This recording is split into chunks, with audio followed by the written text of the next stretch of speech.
I'm Jessica Martinez, 32 years old, and 2 weeks ago, I was living the American dream, finally signing the mortgage papers on my first house after 15 years of careful saving. 3 days later, morning sunlight was streaming through my new kitchen windows when a certified letter arrived that made my blood freeze. My own parents were suing me for $300,000 and demanding I transfer my house deed to my unemployed sister because she deserved it more. The legal papers shook in my hands as I read their claim that I owed them for child-rearing costs and should hand over my home to Isabella for her creative art café concept. I'd saved every penny since I was 16, worked 3 jobs through community college, and never asked them for a dime. But apparently, achieving the dream they never supported meant I was now selfish and needed to be legally forced to share. They had no idea what I'd documented over the years, or how spectacularly this lawsuit was about to backfire on them. Before I dive into this insane family legal battle, drop a comment letting me know where you're watching from. Hit that like and subscribe button if you've ever had family members who felt entitled to your hard-earned success. Trust me, this gets absolutely wild when they realize what they've started.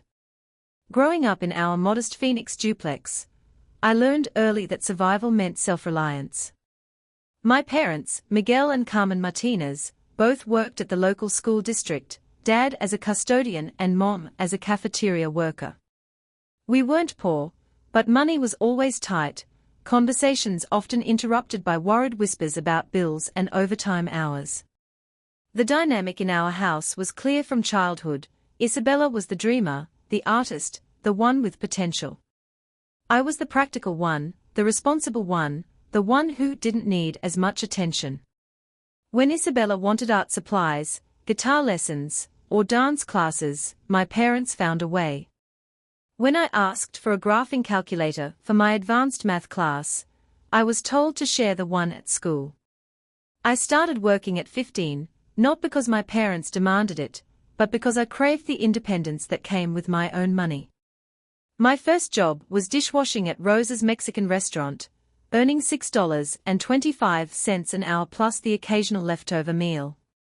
I'll never forget the pride of my first paycheck, $127.50 after taxes, carefully deposited in my new savings account. While my classmates spent weekends at the mall or movies, I was scrubbing pots until midnight, my pruned fingers testament to determination Mom called excessive. But Rosa, the restaurant owner, saw something different. "Mija, you're building something," she'd tell me during slow shifts. "Keep those records clean, and one day you'll own your own place." I took her advice literally, starting a financial tracking system at 16 that would become my salvation. Every dollar earned, every expense, every small milestone documented with obsessive precision. The habit that made Isabella roll her eyes would eventually become my legal armor. Community college was my gateway to better opportunities, but funding it meant strategic sacrifice.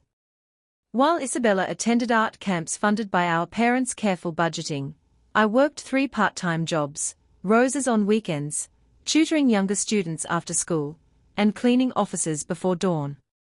My schedule left little room for social life, but every semester brought me closer to my accounting certificate. An accounting certificate? Dad had scoffed when I explained my plan. "It's not even a real degree." The dismissal stung, but it also clarified my path forward. If they couldn't see the value in financial stability, I'd prove it to them through example. My 18th birthday marked the end of any family financial support. "You're an adult now," Dad announced. "Time to stand on your own feet." The proclamation came with relief rather than resentment. I'd been essentially independent for years already. The tiny studio apartment I found cost $425 a month, roaches included. The mattress on the floor and thrift store furniture weren't glamorous, but they were mine, earned through early mornings and late nights, purchased with money no one could take away. Isabella's path diverged dramatically. Art school in California, funded by a combination of parental sacrifice and student loans they helped secure. Semesters abroad in Italy and France. Cultural enrichment Mom deemed essential for her artistic development. Meanwhile, I calculated every grocery purchase, walked instead of driving to save gas money, and turned my studio apartment into a fortress of financial discipline. The contrast became stark during family gatherings. Isabella would arrive with stories of gallery openings and creative collaborations, while I brought tales of professional certifications and steady employment. Her adventures earned rapt attention, my achievements received polite nods and quick subject changes. "You're so lucky to have everything figured out," Mom would say, as if my stability was genetic rather than the result of countless conscious choices. The comment always carried an undertone of obligation. Since I was doing well, I should naturally help when others struggled. By 25, I'd saved enough for a down payment on a small condo, but decided to wait.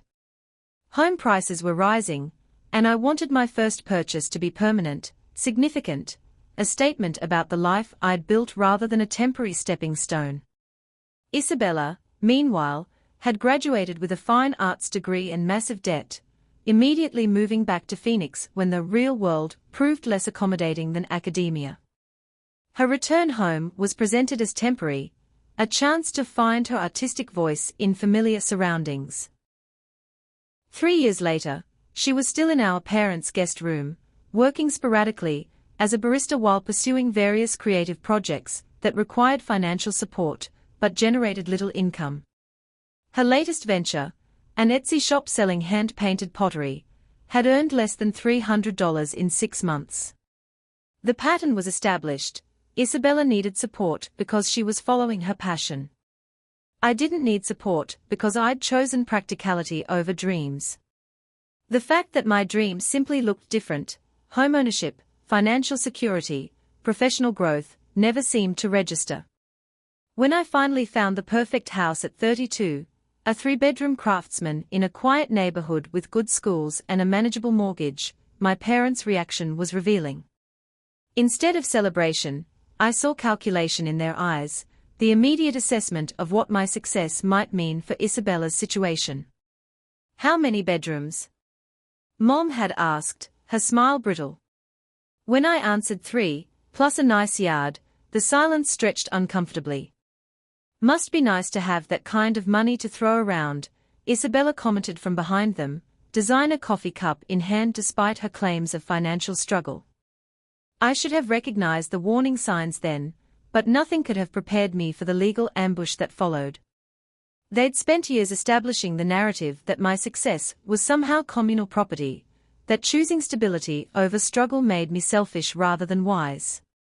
The certified letter proved they'd moved beyond guilt trips to legal warfare, armed with a sense of entitlement that 15 years of my documentation would soon dismantle, piece by carefully recorded piece. The morning I received the lawsuit papers, I sat at my kitchen table surrounded by unpacked moving boxes, trying to process the surreal reality of my own family taking me to court. The legal language was clinical, but the demands were breathtaking in their audacity. Immediate transfer of my house deed to Isabella, continued mortgage payments for 18 months, plus $300,000 in alleged damages for child-rearing costs. My hands shook as I dialed my grandfather's number. Roberto Martinez, my father's father, had always been the voice of reason in our chaotic family dynamics. At 82, he still worked part-time at his neighborhood hardware store, a living example of the work ethic my parents claimed to value, but had somehow forgotten to apply equally to both daughters. "They've lost their minds," he said after I read him the lawsuit details. His voice carried the weight of decades watching his son make questionable parenting decisions. "This isn't about money, Mija. This is about control." I spent the next 3 hours researching attorneys, my heart sinking as retainer fees started at $10,000, money I'd just spent on closing costs and moving expenses. The irony was sharp. I'd need to defend the financial independence I'd worked 15 years to achieve, using resources that proved exactly why I'd earned that independence. The decision to represent myself wasn't born from confidence but necessity. I couldn't afford a lawyer, but I could afford to fight. That evening, I spread my financial records across the dining room table, 15 years of meticulous documentation that would become my legal foundation. The first discovery request arrived within days, demanding every bank statement, pay stub, and tax return from the past decade. My parents' attorney, a slick-suited man named Richard Torres who specialized in family asset recovery, clearly expected to find evidence of financial instability or family support that would justify their claims. Instead, my records told a different story: steady employment from age 15, no gaps in income, no family financial assistance, and savings patterns that demonstrated careful planning rather than windfall spending. Every deposit was documented, every expense categorized, every financial decision traceable to my own earned income. The contrast with Isabella's records, subpoenaed through counter-discovery, was stark. Student loans paid by our parents, credit card debt repeatedly forgiven, rent supplements that continued well into her 20s. The family investment in her education totaled nearly $150,000, while their investment in mine rounded to exactly zero. Isabella's response to the litigation was predictably dramatic. Her Instagram account became a public diary of sisterly betrayal, complete with childhood photos and carefully crafted narratives about her heartless sister who'd abandoned family values for material success. "Family means supporting each other no matter what," read one post, featuring her tearfully holding our old photo albums. The timestamp showed 3 a.m. posting, prime hours for maximum sympathy engagement from her follower base of struggling artists and social justice advocates. The church letter campaign started 2 weeks into the litigation. Our family's congregation, where Mom had served as volunteer coordinator for 20 years, received detailed accounts of my selfishness and hardened heart toward family obligation. Prayer requests flooded their bulletin, asking divine intervention for my wayward path. Aunt Rosa, my mother's sister who'd been living in my parents' guest house since her own foreclosure 3 years earlier, emerged as the lawsuit's financial backer. Her involvement explained the expensive attorney and aggressive litigation strategy. She wasn't just supporting my parents' claim, she was protecting her own precarious living situation. The harassment escalated beyond legal papers. Anonymous complaints to my employer questioning my character and stability. Cars driving slowly past my house at all hours, occupants photographing my property for unknown purposes. Text messages from extended family members expressing disappointment in my choices and concern for Isabella's well-being. Each incident got documented, photographed, reported.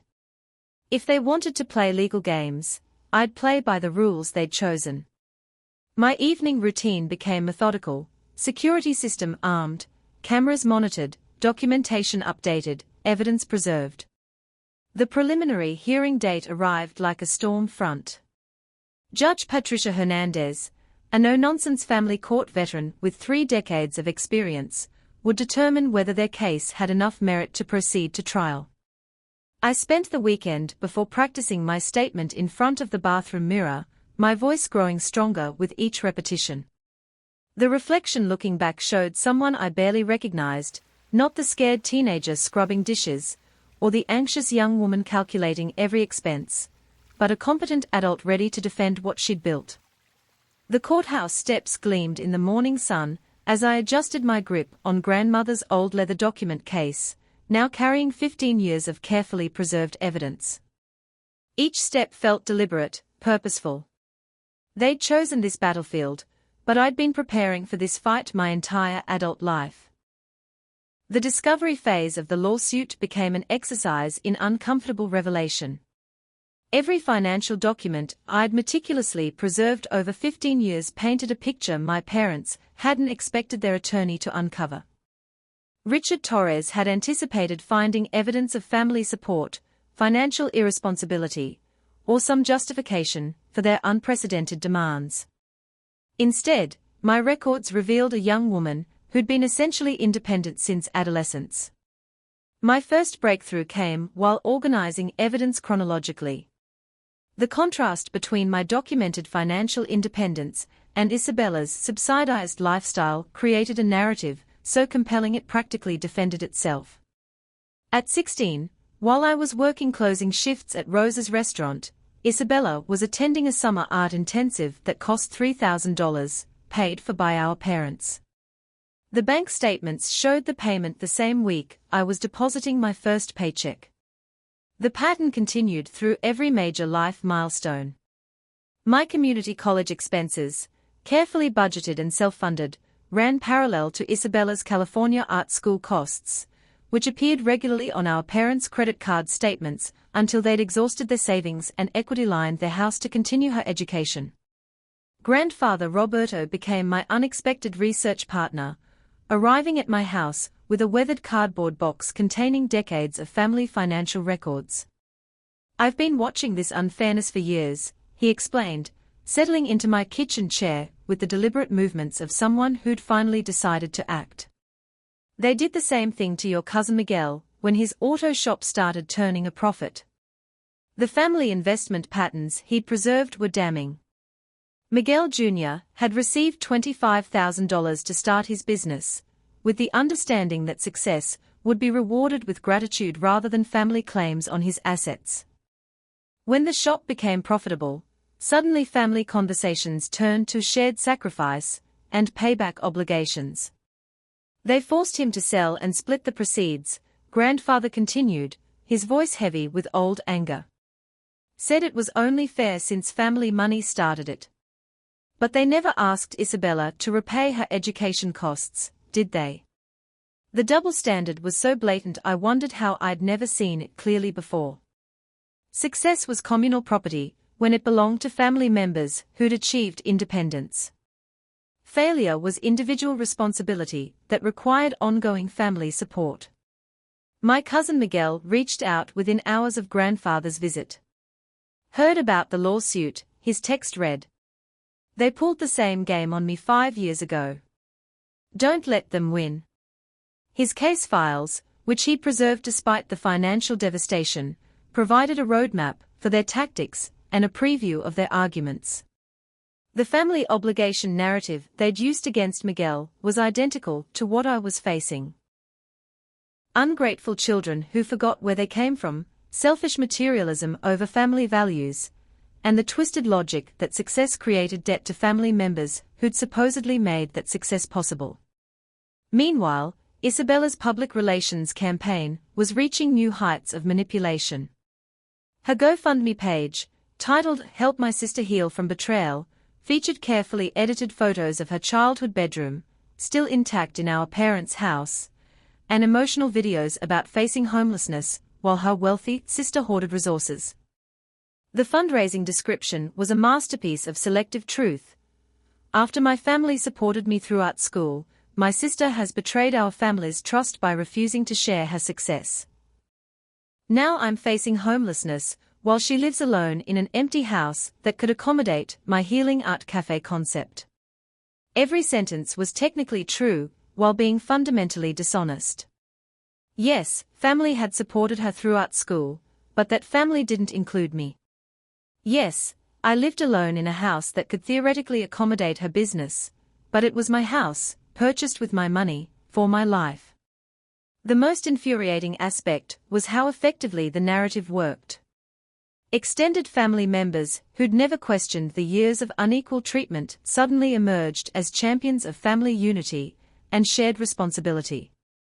Aunts who'd watched Isabella receive Christmas gifts worth triple mine now expressed concern about my hardened heart toward family obligation. Church members who'd seen me working multiple jobs throughout high school while Isabella attended funded summer programs now worried about my materialistic values and departure from family-first principles they'd never applied equally before. The emotional manipulation was exhausting, but the legal discovery process was proving more favorable. Torres had clearly expected to find evidence supporting their narrative, family loans, financial assistance, some justification for claiming partial ownership of my success. Instead, my documentation revealed the opposite, A pattern of deliberately excluding me from family financial support while expecting me to provide it for others. The smoking gun appeared in an old email chain grandfather had preserved from 2018. Mom had written to Aunt Rosa, "Time to teach Jessica a lesson about family obligation before she gets too independent. Isabella's artistic gifts deserve the same support Jessica's practical skills have earned her." The email revealed their lawsuit wasn't about fairness or family values, it was about control. They'd watched me build financial independence and decided that independence threatened their ability to manage my resources for Isabella's benefit. My hands shook as I added the email to my evidence file, but not from fear. For the first time since receiving their legal papers, I felt something stronger than anxiety, righteous anger tempered by documented truth. They'd chosen to make this battle public and legal. Now they'd face the consequences of 15 years of meticulous record-keeping by someone who'd learned early that survival required proof. The morning of our preliminary hearing, I stood before my bathroom mirror practicing the opening statement I'd memorized over sleepless nights. The reflection showed someone I barely recognized, not the scared teenager who'd once believed family approval was worth any sacrifice, but a woman prepared to defend her life's work with documented truth. The courthouse steps felt like a threshold between my old life of quiet compliance and whatever came next. Each step toward the entrance was deliberate, grounding. My grandmother's leather document case held 15 years of financial records, each folder color-coded and annotated with the precision that had once earned eye rolls at family dinners, but now served as legal armor.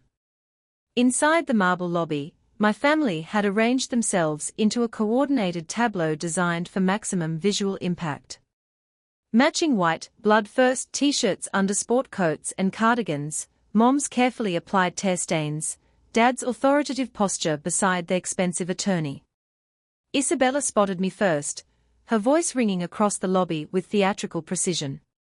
"Perfect timing," she announced, loud enough for waiting parties to turn and stare. "My family's all here to support what's right."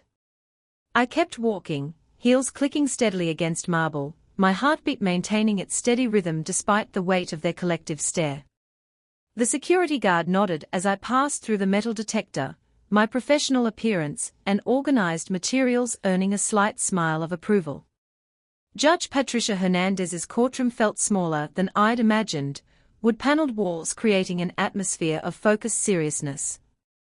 I arranged my exhibits with practiced efficiency, while Torres shuffled through papers with dramatic flourish, clearly confident in his family's coordinated presentation.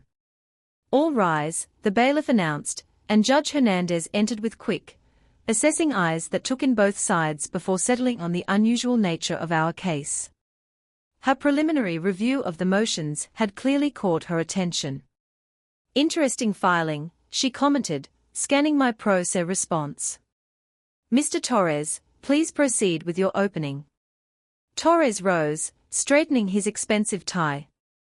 "Your Honor, this case centers on fundamental family values and traditional obligation.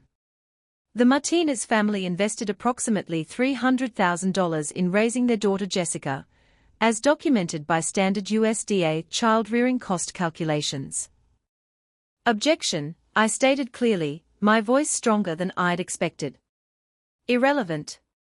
Standard child care costs don't create legal debt obligations." "Sustained," Judge Hernandez replied, her pen tapping against her notepad. "Counsel, proceed with actual legal claims." Mom took the witness stand first, tissue clutched dramatically, as she described the sacrifices and my ingratitude. Her performance was polished, hitting every emotional note, while carefully omitting the years of financial inequality that defined our family dynamic. "We gave both girls everything they needed," she testified, voice breaking at practiced intervals. "How can Jessica abandon us now that she's successful? We never asked for anything unreasonable." I remained focused on my notes as she painted a picture of selfless parenting and ungrateful children, each accusation landing softer than intended because I'd spent years preparing for exactly these arguments. Dad's testimony followed the same script, his boardroom authority filling the courtroom, as he described traditional family values and implied contracts of mutual support. In our family, successful children help their parents and siblings. It's understood, part of how we were raised. And when was this agreement formalized? Judge Hernandez interrupted. It's traditional, Dad stumbled, his confidence wavering. Implied through years of family teaching. My cross-examination was brief but pointed. Did you provide similar educational support for Isabella's college expenses? Objection, irrelevant, Torres called. I'll allow it, the judge ruled. Answer the question. Dad shifted uncomfortably. Isabella needed help pursuing her artistic gifts. Her situation was different. Please review Exhibit C, I directed, handing him my documentation. Bank statements showing $150,000 in educational expenses for Isabella's art school, study abroad programs, and post-graduation support. The numbers spoke louder than his explanations about artistic potential and different needs. Isabella's testimony was pure performance art, tears flowing on cue, as she described her healing art café concept and the perfect suitability of my house for her creative vision. I'd let her keep a room, of course, she added magnanimously. Since she's good with the financial stuff. And the mortgage payments? Judge Hernandez asked. Property taxes. Utilities. Well, Jessica's good with money stuff, Isabella waved dismissively. She'd handle those parts while I focused on the creative aspects. The judge's eyebrow rose noticeably. My own testimony was straightforward, 15 years of financial independence, documented through pay stubs, tax returns, and savings records. No family loans, no financial assistance, no justification for their claims beyond a sense of entitlement to my success. I began working at 15, Your Honor, I stated, spreading out my evidence methodically. Every dollar I've earned is documented here. My house down payment came from 15 years of careful saving while working multiple jobs and paying my own educational expenses. Torres objected repeatedly, but Judge Hernandez allowed my evidence, studying the clear pattern of self-sufficiency versus family subsidy that defined our different paths to adulthood. The hearing's turning point came when Isabella, frustrated by questions about her employment history and financial planning, snapped at the judge. She's being selfish. Family should share success. Judge Hernandez said coldly, this court determines legal obligations, not family preferences. After reviewing my documentation and their claims, the judge's decision was swift. This case lacks any legal merit whatsoever. Adult children have no obligation to transfer independently purchased property to siblings, regardless of family relationships. Case dismissed with prejudice. Isabella's wail echoed through the marble hallway as we exited, but the sound no longer triggered my old impulse to comfort or accommodate. I'd found something stronger than the need for family approval, the solid ground of legal vindication and documented truth. The family drama would continue, but the legal threat was over. Sometimes the most loving thing you can do is refuse to enable someone else's entitlement, even when that someone shares your DNA and childhood memories. The dismissal of their lawsuit should have ended the drama, but my family's response proved they viewed the legal defeat as merely a temporary setback rather than a definitive answer. Within hours of leaving the courthouse, Isabella had updated her social media presence with a new narrative, victimized by a corrupt legal system that favored the wealthy over family values. Her Instagram story, posted at 3 a.m. for maximum emotional impact, featured her sobbing in her childhood bedroom while holding our family photos. The system failed us today, she narrated between strategic pauses. Money talks louder than love, and my sister chose greed over family. The post generated exactly the response she'd orchestrated, dozens of supportive comments from followers who knew only her carefully curated version of events. Sue her again. Expose her. Family should always come first. The digital mob mentality was both predictable and disturbing. My parents' reaction was more sophisticated, but equally vindictive. Within a week, they'd launched a coordinated email campaign to our extended family, complete with carefully edited excerpts from the court proceedings and a detailed character assassination disguised as concern for my spiritual well-being. Jessica has lost her way, Mom's email to dozens of relatives explained. We are heartbroken watching our daughter choose materialism over the family values we taught her. Please pray for her return to the loving, generous person we raised. The responses were swift and largely supportive of their narrative. Aunts who'd watched Isabella receive preferential treatment for decades suddenly emerged as champions of family unity. Cousins who'd seen me work multiple jobs through high school while Isabella attended funded camps now expressed concern about my hardened heart. The most painful betrayal came from my childhood godmother, Tia Maria, who'd once praised my work ethic and independence. Her handwritten letter, forwarded by 3 different relatives to ensure I received it, detailed her disappointment in my selfishness and rejection of family obligation. But the harassment escalated beyond emotional manipulation. Aunt Rosa, the lawsuit's financial backer, began driving past my house multiple times daily, her silver Mercedes becoming a fixture on my quiet street. The security cameras I'd installed captured her taking photographs of my property, behavior that bordered on stalking. Anonymous complaints to my employer multiplied. Human Resources called me in for a concerned conversation about personal issues affecting workplace stability. My supervisor, Lisa, had received calls claiming I was involved in family financial disputes that might compromise my judgment in handling client accounts. I know this is probably nonsense, Lisa said carefully, but we have to address any concerns about financial irregularities, given your position. The irony was bitter. I was being investigated for financial misconduct because I'd refused to commit actual financial misconduct by giving away my legally owned property. The turning point came when Aunt Rosa's surveillance escalated to actual trespassing. The security footage from midnight on a Thursday showed her approaching my front door with what appeared to be spray paint, muttering angry words I couldn't quite decipher. Ungrateful little, was all the audio picked up before she noticed the camera's red recording light and hurried away, but not before leaving a bright red streak across my new front door. The responding police officer, Officer Jennifer Rodriguez, was professional and thorough.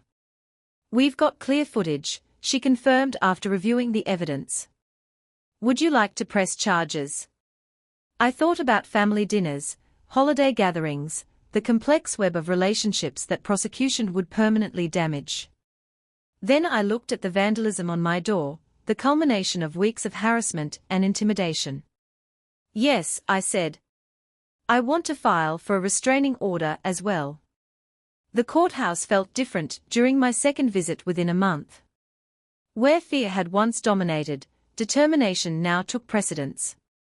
The clerk processed my paperwork efficiently, noting the connection to our previous case. Judge Hernandez again, she observed. She'll remember the context. The temporary restraining order was granted immediately, backed by the police report and security footage. Aunt Rosa was prohibited from coming within 500 feet of my home or workplace, a legal buffer that provided immediate relief, but wouldn't address the underlying family dynamics.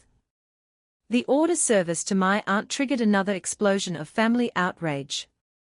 My parents called it an overreaction to a misunderstanding. Isabella posted about her traumatized aunt being persecuted for caring about family. The narrative of my cruelty expanded to include legal abuse of an elderly relative. But something had shifted in the neighborhood response. Mrs. Chen from next door knocked on my door the evening after the restraining order was served, carrying a casserole and a knowing expression. We've been watching, she said simply. 20 years I've lived here, and I've seen how your family treats you compared to your sister. You did the right thing protecting yourself. Her validation carried unexpected weight. As someone who'd observed our family dynamic from the outside, her perspective wasn't clouded by blood relationships or childhood memories. She'd seen the inequality and recognized the harassment for what it was. Other neighbors began emerging with similar support. The elderly man across the street mentioned seeing the Mercedes at all hours. The family with young children expressed concern about the disruption to our usually quiet street. The informal surveillance network that developed felt like community protection rather than nosiness. The permanent restraining order hearing was scheduled for the following month, giving both sides time to prepare arguments about whether Aunt Rosa's behavior constituted genuine harassment rather than family concern. During that waiting period, my documentation habits proved valuable once again. Every drive-by, every anonymous complaint, every family member's social media post got screenshot and preserved. If they wanted to continue this war of attrition, I'd meet their efforts with methodical preparation. The house that had once felt like a sanctuary now felt like a fortress, protected by legal orders and security systems rather than the simple peace I'd imagined when I'd first walked through its empty rooms. But it was still mine, earned and defended, a foundation for whatever came next in this battle between family loyalty and personal integrity. 6 months after the courthouse victory, my life had settled into rhythms I'd never expected. The legal threats were over, but the emotional fallout continued rippling through our extended family like aftershocks from an earthquake. Some relationships had been permanently severed, while others had strengthened in unexpected ways.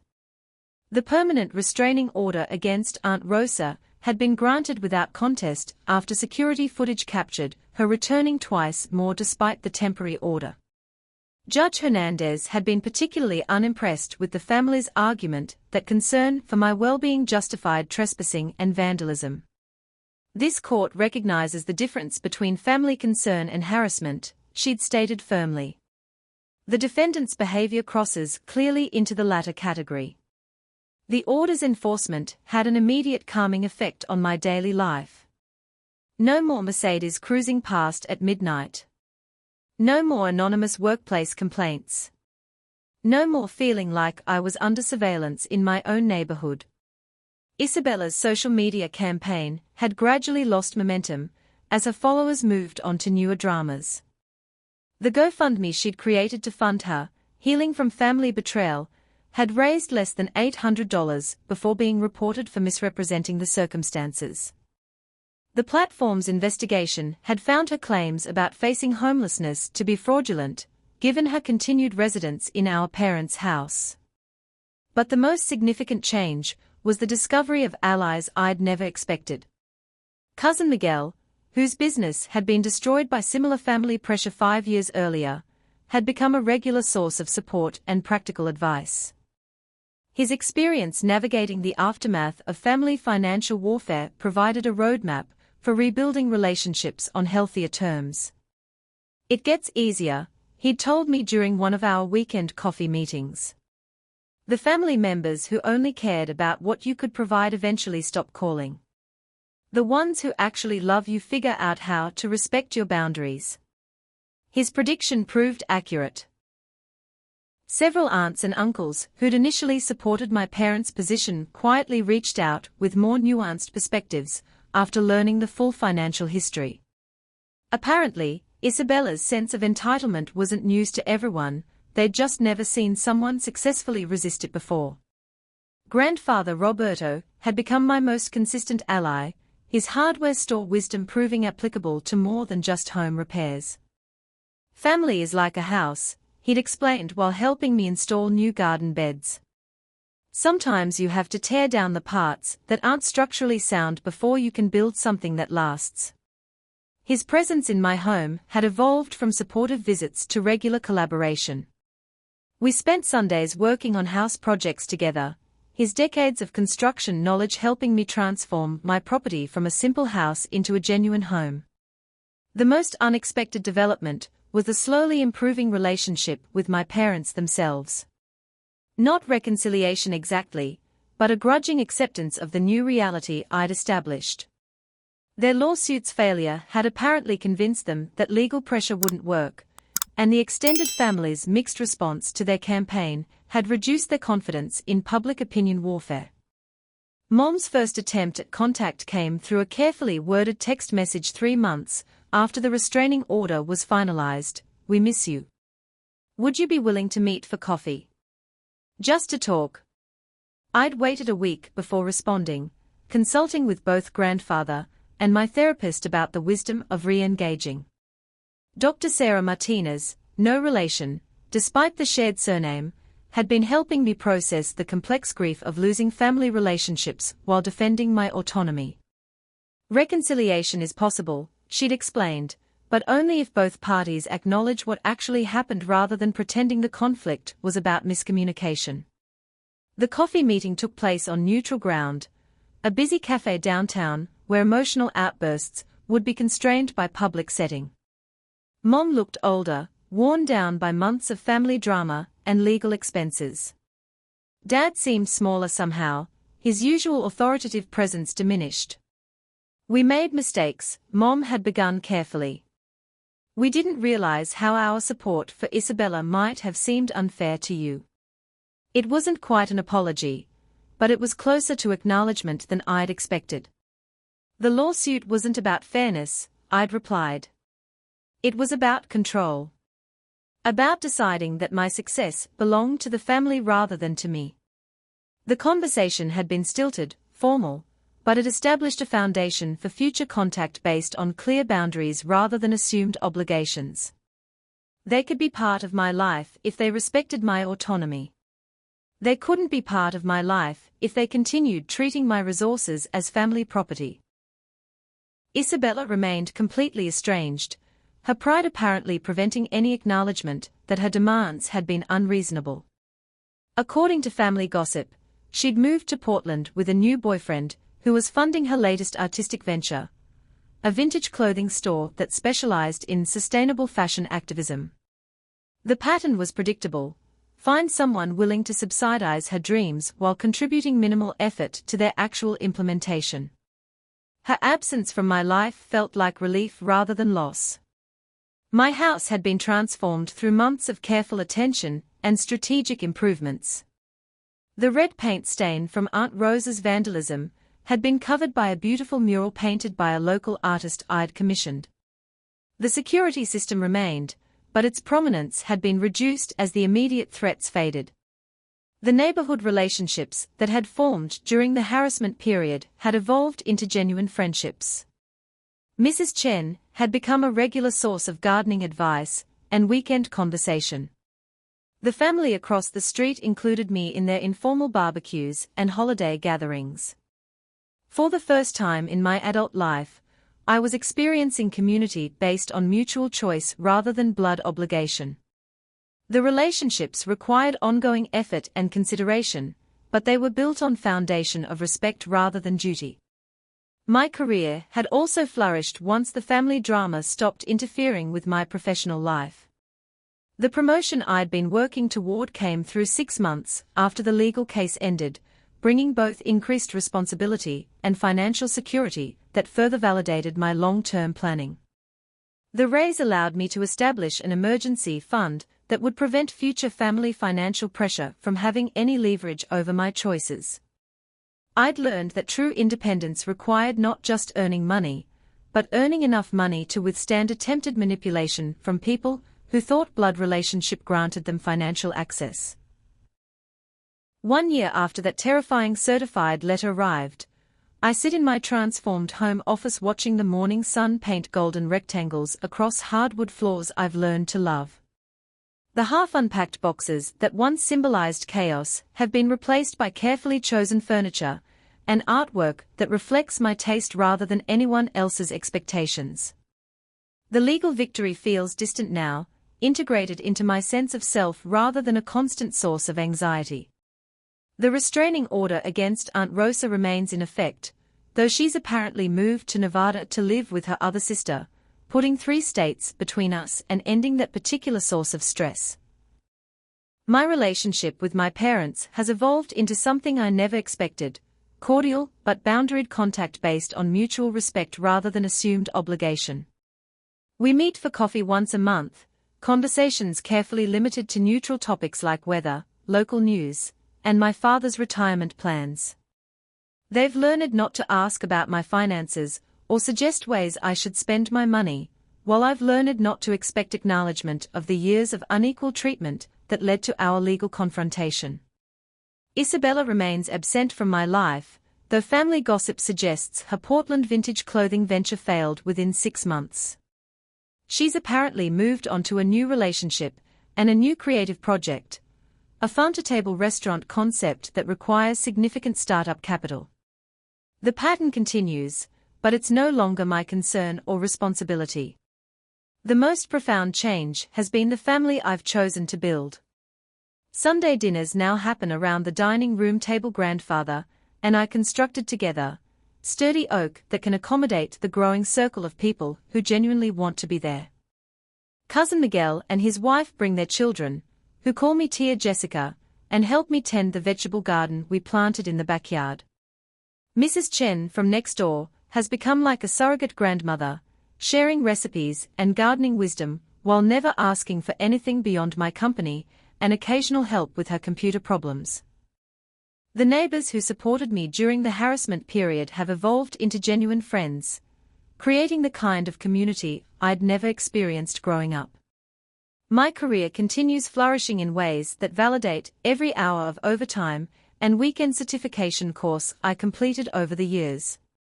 Last month, I was promoted to senior financial analyst with a team of junior accountants who look to me for guidance. The scared teenager, who once worried about affording textbooks, now mentors young professionals on building financial independence and workplace confidence. The promotion came with another significant salary increase, money that allows me to fund my own dreams rather than subsidize someone else's failures. I've started a small scholarship fund for first-generation college students pursuing accounting degrees, channeling my success into opportunities for others who understand the value of earning their own way. The security system still monitors my property, but the cameras now capture neighborhood kids playing in my front yard and friends arriving for dinner parties rather than family members conducting surveillance. The technology that once protected me from harassment now documents the normal rhythms of a life built on my own terms. My documentation habits, which began as financial necessity and evolved into legal protection, have become a source of professional strength. The attention to detail that my family once mocked as obsessive has made me invaluable to clients who need complex financial analysis and regulatory compliance. The therapeutic work I began during the lawsuit continues, helping me process the complex emotions of choosing self-preservation over family harmony. Dr. Martinez has helped me understand that grief over losing relationships can coexist with relief over ending toxic dynamics. You're mourning the family you wanted, not necessarily the family you had, she explained during one particularly difficult session. That's a healthy response to an unhealthy situation. The house itself has become a sanctuary that reflects my values rather than anyone else's expectations. The home office where I once spread legal documents in desperate preparation now contains the computer setup where I manage my investment portfolio and plan for early retirement. The living room where I practice courtroom statements now hosts book clubs and game nights with friends who celebrate my achievements without calculating what they might gain from them. Looking back, the lawsuit was both the worst and best thing that could have happened to our family dynamic.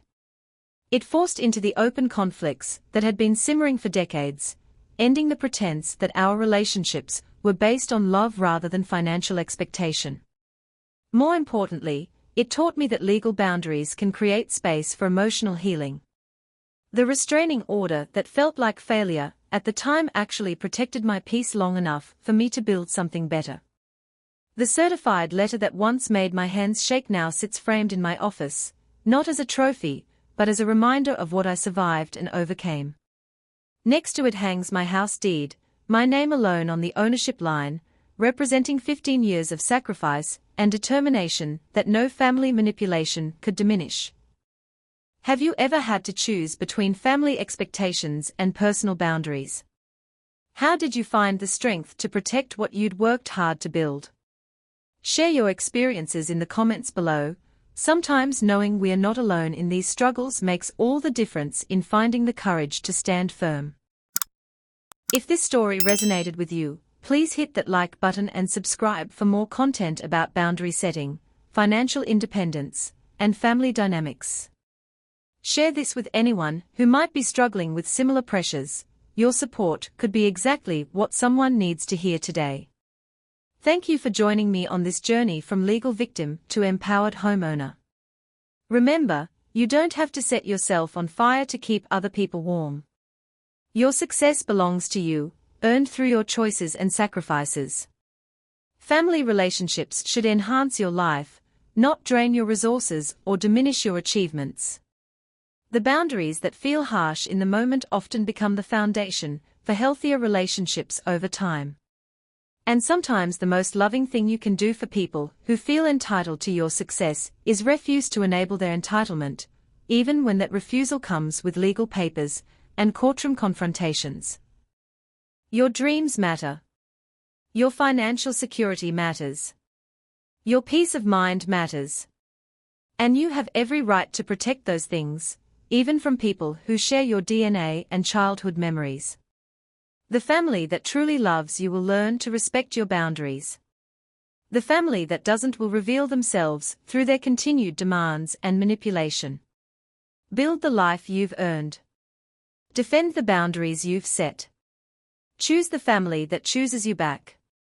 And remember that sometimes the greatest act of love is saying no to people who've forgotten how to hear that word.